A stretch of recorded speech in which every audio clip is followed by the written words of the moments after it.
three, four.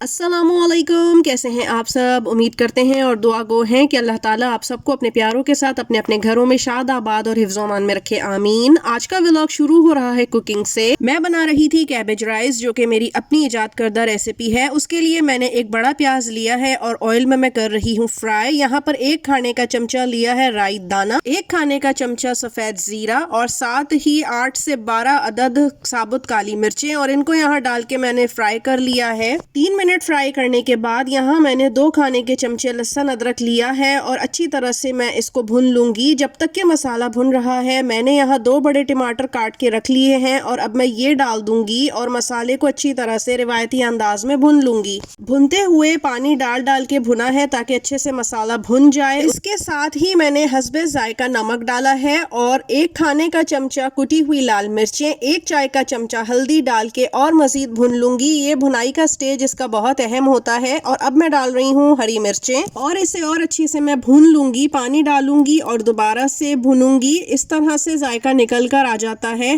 अब जब तक मसाला भुन रहा है, मैं यहाँ पर बंद गोभी यानी कैबेज को तैयार कर रही हूँ इस्तेमाल के लिए। ऊपर के 5 से 6 पत्ते उतार के इसको धो के फिर इस्तेमाल किया कीजिए, क्योंकि जो भी कीड़े मार दवा यानी पेस्टिसाइड्स स्प्रे किया जाता है वो इन लेयर्स के या पत्तों के अंदर जाके बैठ जाता है, और अगर हम सिर्फ ऊपर से धो के इस्तेमाल करें तो वो हमारी सेहत के लिए मुज़िर रहता है। अब यहाँ पर धोकर मैं इसको डाइस फॉर्म में काट लूंगी और मैं इसको डालूंगी चावलों के मसाले को जो मैंने भुन के रखा है उसमें, और इसको स्टर फ्राई करूंगी कम से कम 5 से 7 मिनट, ताकि इसमें जायका रच बस जाए। उसके बाद मैंने यहाँ 3 कप चावल लिए हैं तो उस हिसाब से 4 कप पानी डालूंगी और यखनी बनाने के लिए रख दूंगी। 5 से 7 मिनट बाद जब यखनी उबल जाएगी तो मैं इसमें चावल डालकर उबाल लूंगी। लेकिन नहीं, अभी ज़रूरी एक इंग्रेडिएंट बाकी है जो इसका मैजिक इंग्रेडिएंट है।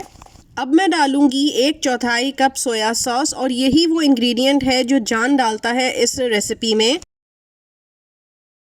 अब यहाँ दम लगाने का टाइम आ गया है और टडा, यहाँ पर तैयार हो चुके हैं ये कैबेज राइस। बहुत लजीज, बहुत उम्दा। मैंने यहाँ साथ बनाया था चिकन कढ़ाई को। चिकन हमारे यहाँ इतना कोई ख़ास पसंद नहीं किया जाता, इसलिए थोड़ी सी क्वांटिटी में पैकेट के साथ बनाया था। यहाँ पर मैंने 1.5 खाने का चमचा लहसुन अदरक डाला है, पैकेट डाला है कढ़ाई मसाले का, और इसके बाद इसको हाथों से खूब मसल कर मैरिनेट किया है। और इसके बाद मैंने इसमें शामिल किया 1.5 से 2 नींबू। मुझे ज़रा तीखी पसंद है कढ़ाई, तो इसलिए मैंने लेमन इसमें ज़्यादा रखा था। और इसके बाद इसको मैरिनेट करके काउंटर के ऊपर ही 1 घंटे के लिए छोड़ दिया था। जब ये अच्छे से मैरिनेट हो गई तो कढ़ाई में ऑयल गर्म करके मैंने चिकन को किया है यहाँ फ्राई।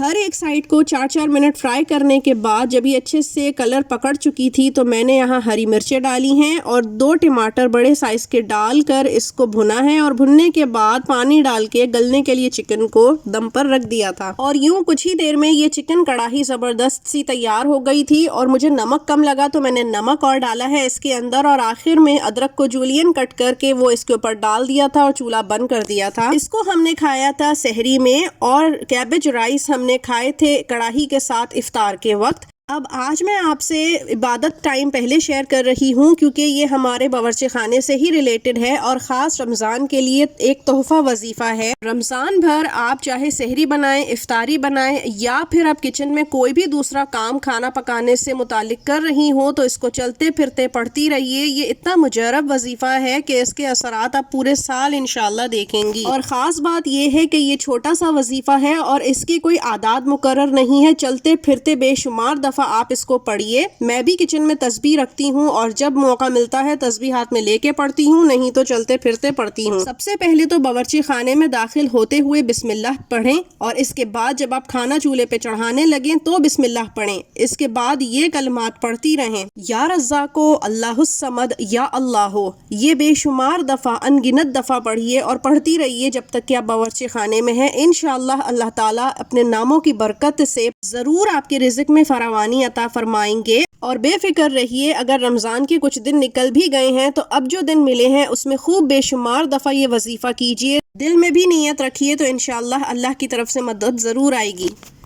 अब यहाँ पर मैंने पार्सल मंगाया था ईद का कपड़ों का अपनी बेटी के लिए, तो वो आ चुका है, जो कि सेन्योरिटा से मंगाया था मैंने। बहुत खूबसूरत कपड़े हैं। ईद गर्मियों में पड़ रही है तो मेरी कोशिश होती है कि शिफॉन और जॉर्जेट के कपड़ों से ज़रा दूर रहा जाए, तो इसीलिए ही मैंने ये सेमी फॉर्मल कॉटन में कपड़े मंगाए हैं। बहुत प्यारा है। ये गरारा सूट है जिसके ऊपर ये अंगरखा स्टाइल शर्ट है और गला आस्तीन वगैरह सब एम्बेलिश्ड है, जबकि इसके नीचे गरारा है और इसके जोड़ पर भी आप देख सकते हैं एम्बेलिशमेंट लगी हुई है और पांचे पर भी शर्ट की पट्टी लगी हुई है। अच्छे बड़े पाइंचों का ये गरारा है और साथ ये चुन का दुपट्टा आया था बेल लगा हुआ। अब यहाँ पर एक और पार्सल आया है, लेकिन ये कैजुअल वेयर का था और ये मैंने पोल्का डॉट्स से मंगाया था। यहाँ सबसे पहले जॉर्जेट की ये फ्रॉक थी जिसके नीचे आप ये देख सकते हैं कि एम्बेलिशमेंट लगी हुई है। बहुत खुली डुली, बहुत जबरदस्त जॉर्जेट की ये फ्रॉक थी। आस्तीनें आप देख सकते हैं इसकी कैसे जो है वो बो स्टाइल की हैं और फ्रंट ये आगे से हाफ बॉडी ओपन था और ये कलरफुल में है और ये मेरी बेटी की फ्रॉक थी। जबकि ये दूसरी शर्ट मैंने मंगाई थी जो कि लॉन कॉटन स्टफ था। इस शर्ट का भी स्टफ बहुत नरम और मुलायम था और इसका जो गला था वो कॉलर स्टाइल में था। इसका फ्रंट कुछ इस तरह के प्रिंट का था, जबकि दामन इसका कुछ डिजाइनिंग से बना हुआ था, जबकि पीछे का दामन बिल्कुल सादा था। जैसा कट इसके फ्रंट दामन पे था वैसा ही आस्तीनों के ऊपर भी था और पीछे से इसका जो प्रिंट था वो थोड़ा सा डिफरेंट था, प्लेन था। ये इस तरह से था। बहुत प्यारी और बहुत कंफर्टेबल शर्ट है ये गर्मियों के लिए। तीसरा ये मेरा 2 पीस सूट था जो कि पीच कलर में था और ये चिकनकारी स्टफ में है। नॉर्मल सा इसका जो है लुक था। सामने से बस ये एक पट्टी आप देख रहे हैं ये एम्ब्रॉयडर्ड थी और फैब्रिक इसका कुछ इस तरह का था, शर्ट का भी और ट्राउजर का भी, जबकि आस्तीनों के ऊपर इसके जो है वो ऑर्गेन्जा लगी हुई थी। ये मटेरियल भी बहुत अच्छा और सॉफ्ट है गर्मियों के लिए। मुझे उम्मीद है आपको मेरी आज की वीडियो भी अच्छी लगी होगी। अंटिल नेक्स्ट टाइम, अल्लाह हाफिज।